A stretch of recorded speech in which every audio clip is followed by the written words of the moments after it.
राधे राधे प्रिय भक्तों। योगिनी एकादशी व्रत कथा। हिंदू धर्म ग्रंथों में हर एकादशी का अपना अलग महत्व बताया गया है। इन्हें अलग अलग विशेषताओं के कारण इनके नाम भी भिन्न भिन्न रखे गए हैं। प्रत्येक वर्ष में 24 एकादशियां होती हैं। मल मास की एकादशियों को मिलाकर इनकी संख्या 26 हो जाती है।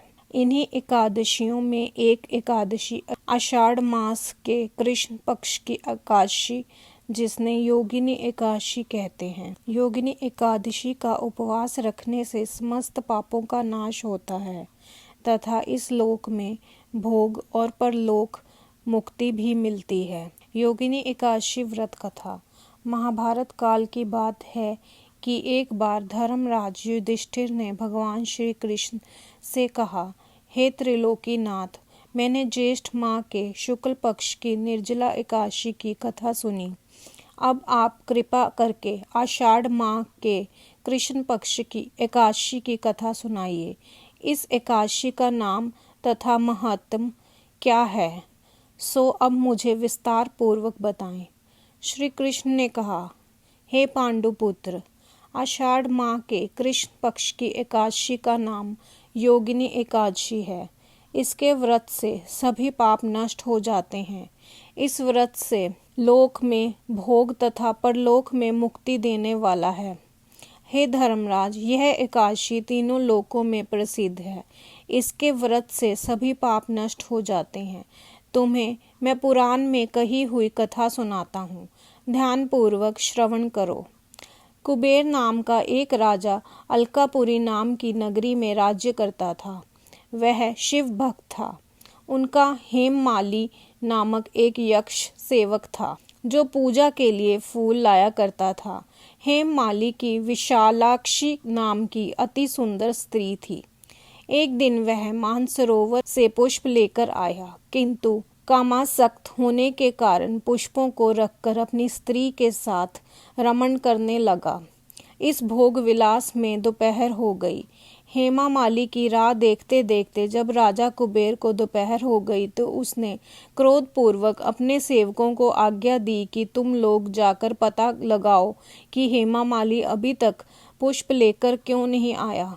जब सेवकों ने उसका पता लगाया तो राजा के पास जाकर बताया, हे राजन, वह हेममाली अपनी स्त्री के साथ रमण कर रहा है। इस बात को सुन राजा कुबेर ने हेममाली को बुलाने की आज्ञा दी। डर से कांपता हुआ हेममाली राजा के सामने उपस्थित हुआ। उसे देखकर कुबेर को अत्यंत क्रोध आया और उसके होंठ फड़फड़ाने लगे। राजा ने कहा, अरे अधम, तूने मेरे परम पूजनीय देवों के भी देव भगवान शिवजी का अपमान किया है। मैं तुझे श्राप देता हूँ कि तू स्त्री से वियोग में तड़पे और मृत्यु लोक में जाकर कोढ़ी का जीवन व्यतीत करे। कुबेर के श्राप से वह तत्क्षण स्वर्ग से पृथ्वी पर आ गिरा और कोढ़ी हो गया। उसकी स्त्री भी उससे बिछड़ गई। मृत्यु लोक में आकर उसने अनेक भयंकर कष्ट भोगे, किंतु शिव की कृपा से उसकी बुद्धि मलिन न हुई और उसे पूर्व जन्म की भी सुध रही। अनेक कष्टों को भोगता हुआ तथा अपने पूर्व जन्मों के कुकर्मों को याद करता हुआ वह हिमालय पर्वत की तरफ चल पड़ा। चलते चलते वह मार्कंडे ऋषि के आश्रम में जा पहुंचा।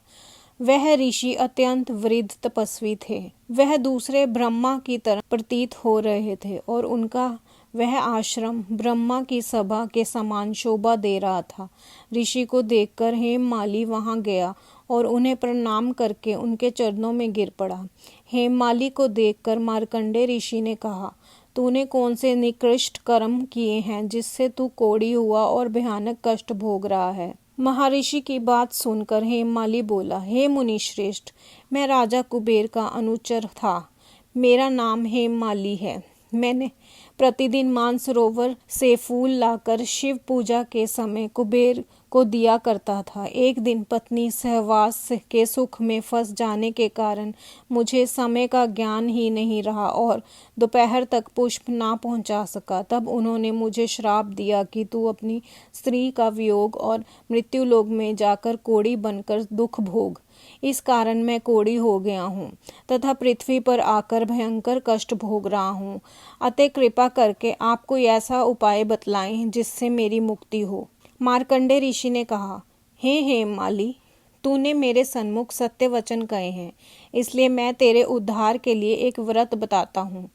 यदि तू आषाढ़ माह के कृष्ण पक्ष की योगिनी नामक एकादशी का विधान पूर्वक व्रत करेगा तो तेरे सभी पाप नष्ट हो जाएंगे।